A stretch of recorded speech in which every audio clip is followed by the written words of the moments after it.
Good evening. This is Goldie. Today is, I believe, May the 5th, 2010, and I'm going to talk about surveillance cameras.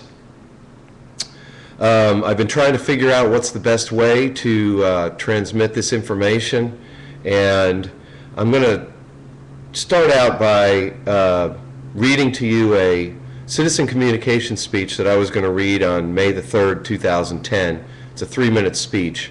Then I'm going to go back and tear it apart and add to it, expand upon it, because in 3 minutes you really can't get everything that you need to into the speech.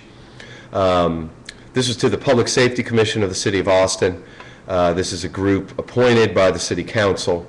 I had previously done a citizen communication on cameras at East 12th Street and Chicon, which was potentially within the sweep, at least a property that I own was potentially within the sweep of those cameras. And we, due to limited funds, we were able to push it off on 2 other unsuspecting neighborhoods.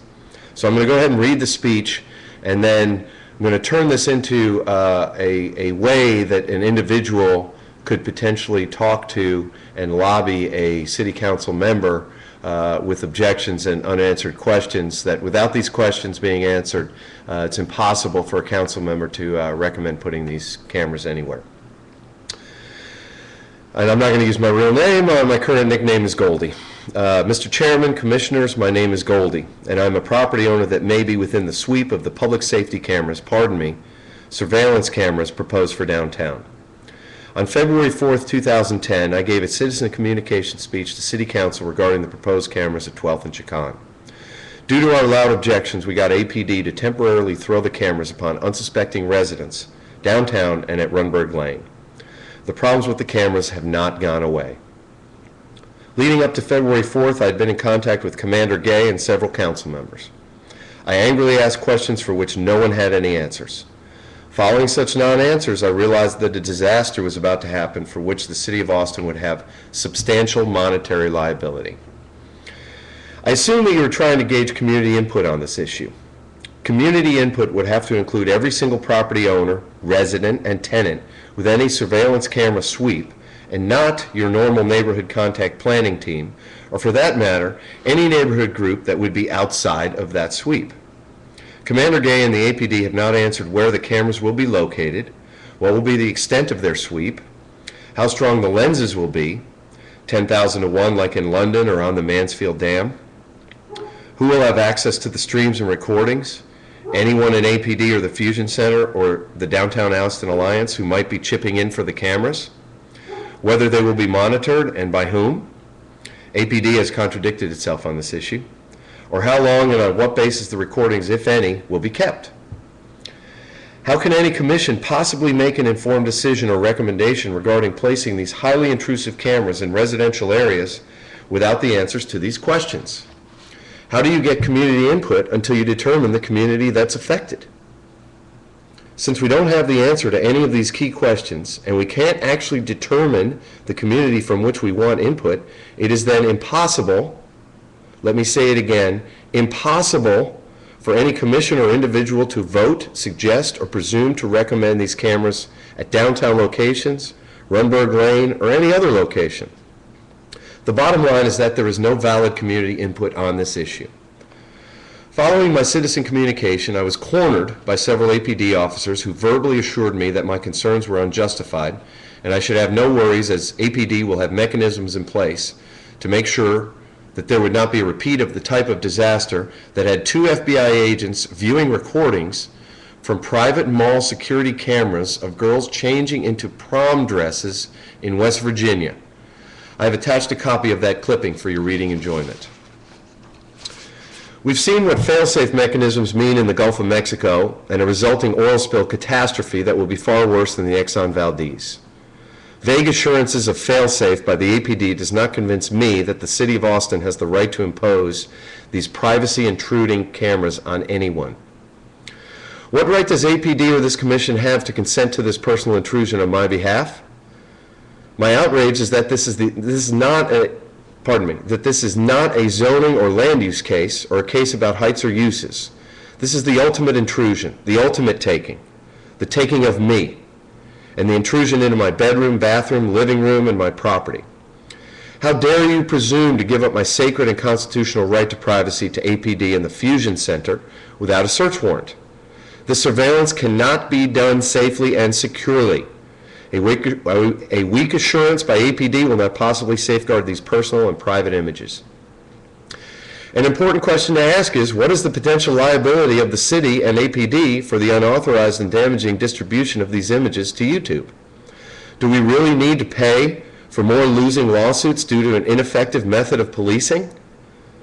Please remember, the Times Square bomber was caught by a t-shirt vendor and a cop on a horse, not by any cameras. Maybe more cops on horses? Thank you. So that was my 3-minute speech that I did not read. I'll be reading it in a month or two. Let's go ahead and tear it apart and add to each of the sections and give some background on it. And potentially this would be helpful for any city council member that might watch this. When I say I'm a property owner that may be within the sweep of the cameras, the point was that when the cameras were going up at East 12th Street in Chicon, and we asked the question, where were the cameras going, they didn't know where the cameras were going. And then I would ask, well, if you don't know where the cameras are going, how do you know which people to ask if they're okay with the cameras being pointed inside their bathroom windows? Of course, the answer that I get is they would never do that. They would never point the cameras inside somebody's bathroom window. That's the vague assurance that I got. Now, they may set up a system that has misdemeanors for distribution of these types of images if somebody does look inside a bathroom.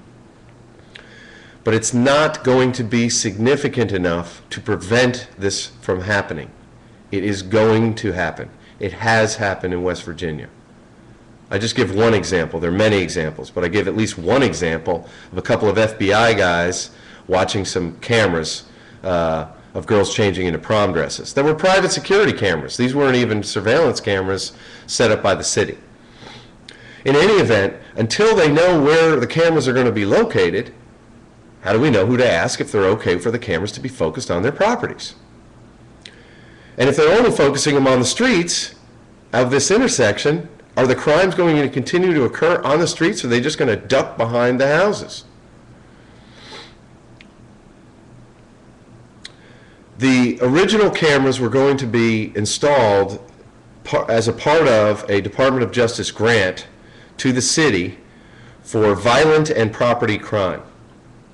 The crime that we have at that corner at Chicon and 12th Street is prostitution and drug sales. So they were already not doing what they had said in their what the APD had said they were going to do in their Department of Justice grant, and the APD has blown off whether or not that is a problem at all. I mean, they are violating the terms of the grant. I don't know if you're allowed to just violate federal law at will. I guess we'll find out when Arizona's law is challenged on their immigration policy. In any event, we squawked a bit. Couple of us, really wasn't that many people that squawked, and they realized they had limited money and might as well go to where they claimed they had community input that wanted the cameras, which is Runberg Lane and downtown. So we NIMBY'd it from 12th and Chicon. And my point is that the problem, not only has it not gone away, but all they've thought they've done is gotten rid of me from complaining about it. Well, again, if downtown cameras are put on high enough buildings, I see buildings from my property. And if there are strong enough cameras, that means they can see me. So depending on the location of cameras and the strength of the cameras, it's always going to potentially have consequences for people that may or may not even know about that there's a potential camera just looking at them hanging out in their backyard or taking a shower in their bathroom.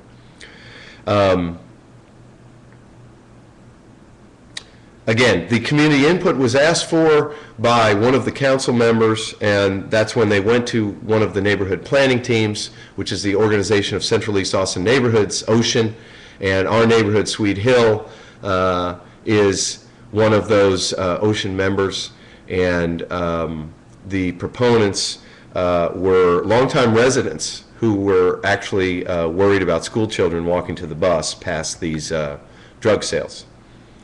In any event, when I was trying to explain to them what community input is, I don't feel that any individual has the right to grant to APD and the City of Austin, or FBI, CIA, DEA, Defense Department for that matter, I don't believe that any individual has the right to tell or to grant permission for a camera to be trained on me in my home. Okay? So I have a fundamental difference of opinion with what the city is trying to gauge as community input. It's definitional in nature. Community input, everybody wants to prevent crime. Everybody wants to get rid of crime. It increases property values. It increases safety. It decreases fear. But for someone out in the suburbs to say, I want cameras downtown, or someone 3 miles away to say, it's okay to put a camera on that corner because I can see prostitutes and drug sales happening, I feel they don't have the right to opine. I don't feel that they are a part of the community input. In fact, I don't even think you need to ask that question to anybody. I think you'd get almost unanimous. Do we want to limit crime, reduce crime? Heck yeah, everybody does. The question is whether or not the city should take these planning teams' votes on this matter, which we already know the answer to the question. They're going to vote for decreased crime sales, decreased crime and drug sales. But do they really have a right to say it's okay to put a camera on Goldie in his home? No, the answer is no to that. Okay, in any event, I would ask these questions, and I was told by Commander Gay that until they got the grant and did the engineering, they wouldn't know where the cameras were going to go. And so, and I go, well then we have to assume that they're the strongest and you're going to put them on the highest pole, and so you've got about 1,000 homeowners and you need to do a door-to-door survey for each of these owners and ask them if it's okay for cameras to be able to be shining into their bathrooms and living rooms and bedrooms. I think we know what the answer would be to that. Because I will tell you this, in the Ocean meeting when I brought up these objections, the longtime proponents didn't even realize that it was possible that a camera might be shined inside my house. And at that point, we actually came to a consensus that additional cops on the beat, or at least a cop on the beat during school zone hours, when the kids are walking to the bus stop, was all they were really asking for anyway. Now, we never actually took a vote at Ocean. It got put off until these questions would be answered, and these questions haven't been answered. So this is 3 months later. They're not planning on answering the questions. In any event, let's keep moving on. How strong the lenses will be, 10,000 to 1, like in London or on the Mansfield Dam. The Mansfield Dam is here, dams the Colorado River, and we know that there are cameras on there. I can see the dam from this particular property, and I know they can see me. It's 10,000 to 1. In London, it's 10,000 to 1. I think there was a Nova story on that.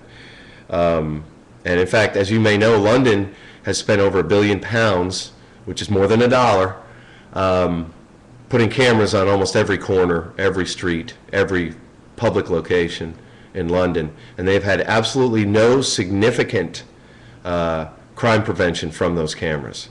They've had no significant, and when I'm actually being conservative when I say no significant. I could almost say none. There's been no additional evidence gathering. There's been a couple of crimes that they've seen, and then they were able to use the camera footage for it. We don't know who's going to have access to the streams and recordings. It may be, APD hasn't really said who is going to monitor it. Is it going to be recorded? We're not sure. Who's going to keep it? Who's going to get to look at it? Is it going to the Fusion Center? The Fusion Center is a grouping of multi-agencies that are going to sign on to share data and crime-fighting capabilities, something that most Americans have wanted, potentially the type of thing that caught the Times Square bomber. But we don't even know where they're going to be kept, who's going to keep them, how long they're going to be kept, who's going to be monitoring them. Is it going to be actual police officers? Is it going to be police employees, APD employees, City of Austin employees, or the Downtown Austin Alliance? They're chipping in for the cameras. Are they going to have some ownership of the images? This gets to a point that the APD had made, which is that they claim two different things. One, they're going to have software that's going to blank out license plates and people's faces, and they're going to have software that's going to determine whether or not a crime is occurring. Okay? When we try and figure out what this software would do to determine whether or not a crime is occurring, I have to assume we're going to have facial recognition software. And my thought was that what they would do is look for a repeat of somebody's face coming in front of the cameras, because that means they're hanging out at the corner, I guess. I don't know. The problem there, of course, is that you have all of these children and regular residents and me walking from my house to my car, and they're going to pick me up today 2, 3, 4 times, and I guess I'm going to go into the database. And I guess all these school kids are going to go into this database. Because I don't know how else your software is going to determine that a crime's going on. Somebody hands something to somebody else, I guess. So that means that they would have been monitoring and recording those people before the handoff happens. And one of the main things that came up in the Public Safety Commission meeting, because they were arguing about the Fusion Center and its privacy policy and its oversight, and the appeal process for an aggrieved individual who may have images released by the Fusion Center unlawfully or mistakenly, and what would be their grievance process. And they did not even have they didn't even have copies of this new process or appeals process. And it turns out that criminals actually have more of an appeal process than innocent individuals would have under this. And by the way, this Public Safety Commission voted on a document they did not have in front of them. There were changes made by an assistant city attorney, and she told them kind of what the changes were. Oh, I forgot.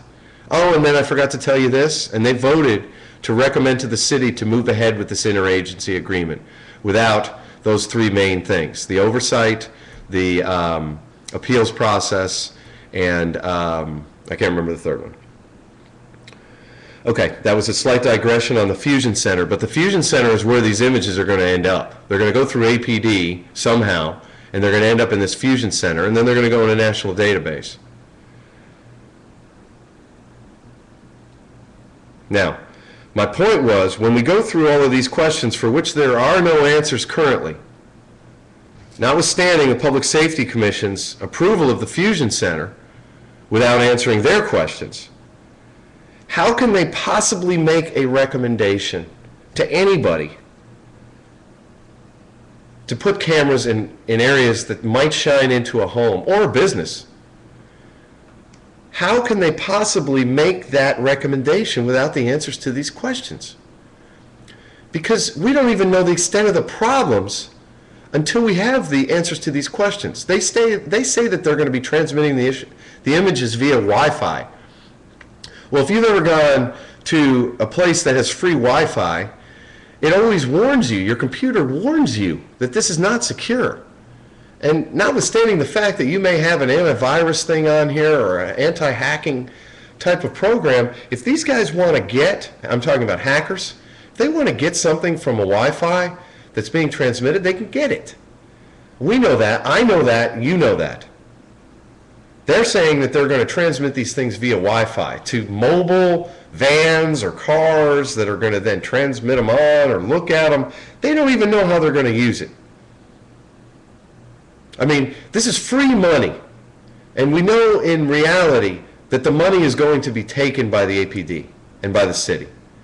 It's for some technology, okay? Some camera company, a contractor is pushing this. And it may be stimulus money, or maybe Department of Homeland Security money, or maybe Department of Justice money, but it's federal money, and they're going to take it. Same way Rick Perry took $10 billion to balance the budget last term. Okay, following my citizen communication, which was kind of a lot of these words that I had used to get it out of Chicon and 12th, there were a couple of APD commanders that came up to me after the meeting. I guess they knew I was going to be there. And I'm going to say they cornered me. I mean, they were aggressive in their stance, and that's fine. I'm aggressive in my stance. I have no problems with it. And, you know, I talked to them about the FBI agents in West Virginia, and I only use one example. There are many more examples, but, and I'll read the articles from 4/21/09. 2 FBI workers are accused of using surveillance equipment to spy on teenage girls as they undressed and tried on prom gowns at a charity event at a mall. The FBI employees, Gary Sutton Jr. and New Milton and Charles Homema of Buckhannon, have been charged with misdemeanors and face fines and up to a year in jail on each charge if convicted. That was in West Virginia, Morgantown. I just use that example because it's important. While this is a Big Brother issue, I'm not really worried about Big Brother on this issue. Actually, I am, but my main point here is I'm much more worried about Big Stupid Brother. Big Stupid Brother is the 25-year-old employee that's manning these cameras, and he's got a little joystick like this, and he's moving around the camera, and then he sees a light go on in a second-story window, and he trains the camera on that. He's a 25-year-old male, and it's your daughter taking a shower. Okay? Now, it might be 1,000 feet away. It might be 10,000 feet away. It might be across town. My point is that you're not going to stop that from happening. And in these days of YouTube and the internet and ease of transmission of recordings, once something gets out there, it's out there forever. These guys are going to face misdemeanors and a fine. That's not enough. Now, I'm not calling for increased penalties because I don't even think the increased penalties are going to do it. I don't think there's a deterrent value of that. I think these guys don't think they'd get caught. Now, they may not be distributing the images, but they're certainly going to be looking at the images.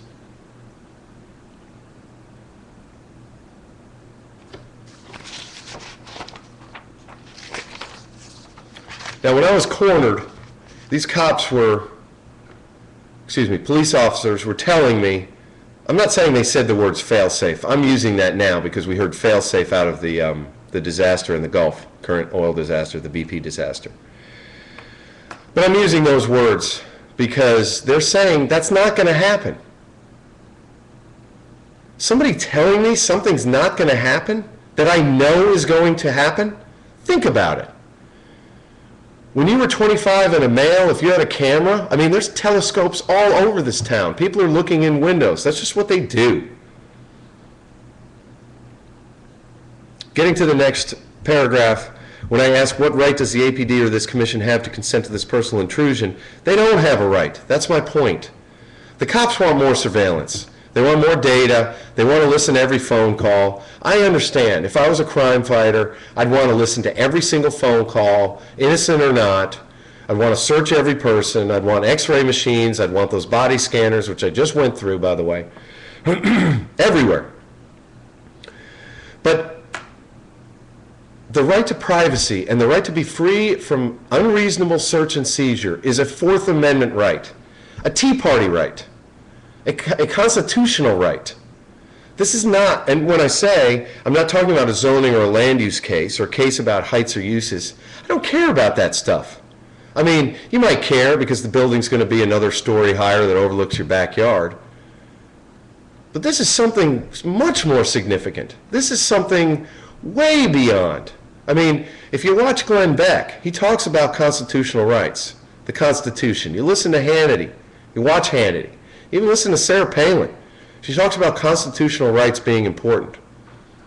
Well, this is really, really important. It's so important that I cannot rely on some group of appointee ex-cops or doofus former publishers of magazines sitting on there spewing gibberish, coming up with a recommendation that the privacy concerns have been answered. We know they have not been answered. And I guarantee you they're going to vote for these cameras when this happens in June. And they're going to bring it to the City Council. And the City Council is going to see a copy of 3 minutes or 5 minutes of this Public Safety Commission's meeting, the last meeting that I went to on May the 3rd, and see how little they cared. And that's okay. If the City Council just appoints this commission to be a rubber stamp to go ahead and put more police surveillance out there, that's fine. But if they're actually trying to get input, they're not getting it. So when I say it's the ultimate intrusion, the ultimate taking, it's the ultimate eminent domain, it's the ultimate police power. And these were the fears that were brought up following 2001. In 2001, when the Bush administration pushed through the Patriot Act, and I'm not going to defend those people that didn't read that document and voted for it, but I understood the nature of the political question, which is you're either soft on terrorists or you're hard on terrorists. Following that time, cameras were going up everywhere. Money was available. Contractors were all over the place installing cameras and surveillance and wiretaps and all of the internet service providers. And everybody liked it. Republicans liked it. Property owners liked it. One of my points that I brought up whenever I was arguing with somebody following 2001 about cameras and surveillance was that, what if Hillary Clinton had access to these images? What if your enemy, what if your opponent, your political opponent, had access to images? Images of you naked taking a shower. Images of you in a robe looking bad, like John Kerry on a windsurfer in 2004. They said, that'll never happen. They never thought the Democrats would be back in power. But this is where I agree with the Tea Partiers. You must be careful of what you ask for, because you will get it. And they asked for cameras, and they're getting them now. The only problem is the people that the Tea Partiers hate, the Democrats in Congress and Obama, and I guess the Republicans in Congress, I don't really hear it, they have access to this stuff. That's scary. Now, I was scared at the beginning. I was scared when Bush and his people had access. I'm still scared. It's more of the same right now. Now, one of the main things that they brought up in the Public Safety Commission, they were talking about actually a police contract as an earlier matter, or not the police contract, but the budget for the year. And they were talking about the number of subpoenas that they have to answer over the year. Now, this may be due to use of force, unlawful detention, who knows what they did. We as citizens, taxpayers in the city of Austin, have paid a lot of money in settlements. A lot of money.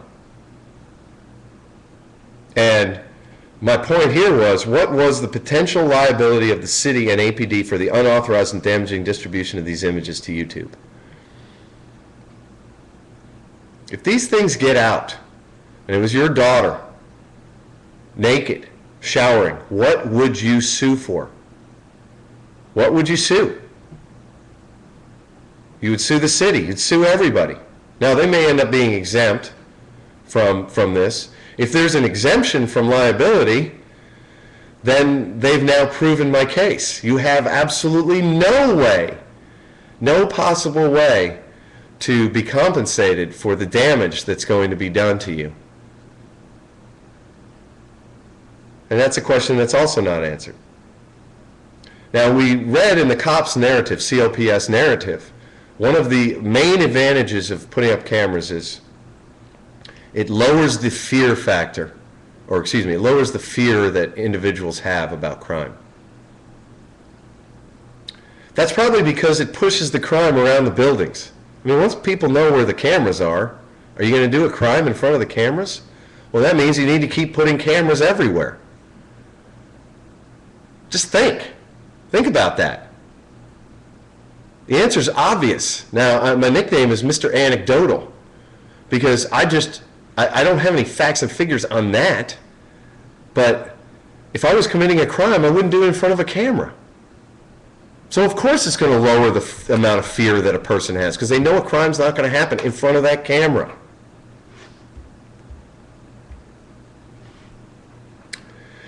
Yesterday, May the 4th, Neil Bortz and Bill O'Reilly were both talking about the words Muslim not put together with the word terrorist, Islamic terrorist, about the Times Square bomber.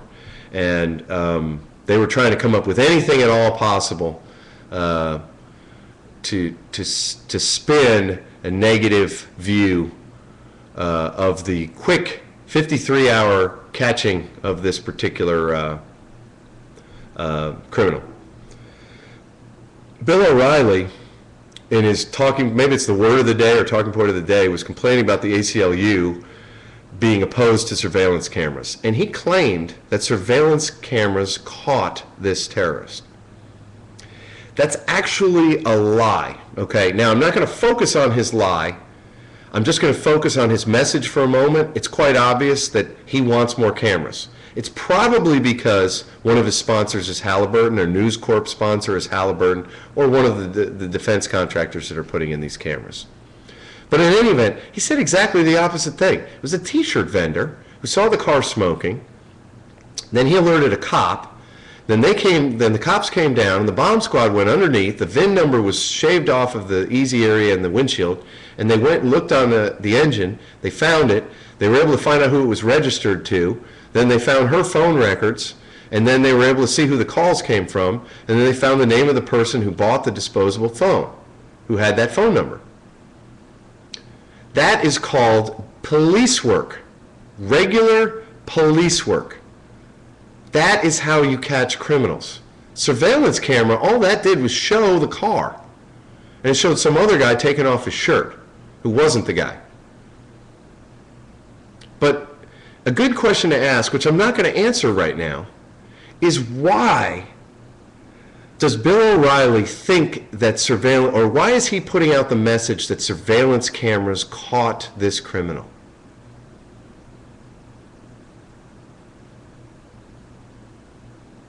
That is a question to ponder, and that's what I'll talk about in future shows, in future rants. The message. Why is he saying that? Because he knows it's incorrect. He knows it was a t-shirt vendor and a cop, and a VIN number and a stupid criminal, and regular police work.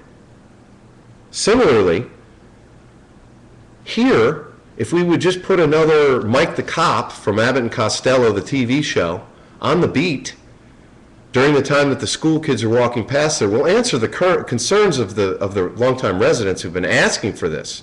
And I absolutely agree with it. Put more cops on the street right there. But that's not what the grant is for. The grant's for cameras. Grant's not to hire additional officers or pay overtime to put them there. But an absolute guarantee is if there's a cop walking that beat right there, it's a small little corner at Chicon and 12th. I have no idea where they're going to put him in downtown. But if we put a cop there, that's going to eliminate crime from there. Now the cop can look around the corner. He can run around the corner. He can be on a bicycle. We have bicycle cops. They're very effective. They're quiet, stealthy. They're scary. In any event, those were my comments, and those would be the methods. It's the inadequate answering of questions by the proponents of the cameras. And when I say proponents in that case, I mean the Austin Police Department and the City of Austin.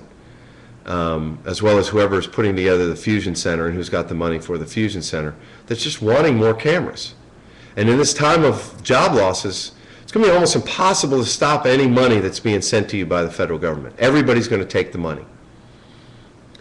My point is, we should ask the Justice Department to amend that so we could use some chunk of the $450,000 for some cops on the beat at least at the 12th and Chicon.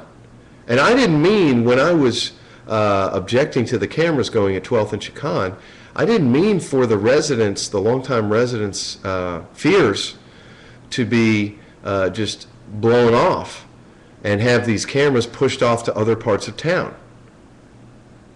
That was not my intent. My intent was to, number one, show that the cameras don't have enough safeguards to use, number one. Number two, they're ineffective. And number three, let's go ahead and get some cops on the beat.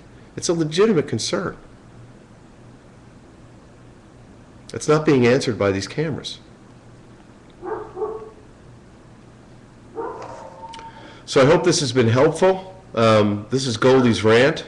This is regarding City of Austin, Texas, potential placing of additional cameras throughout the city. And I will keep you updated. Thanks for listening.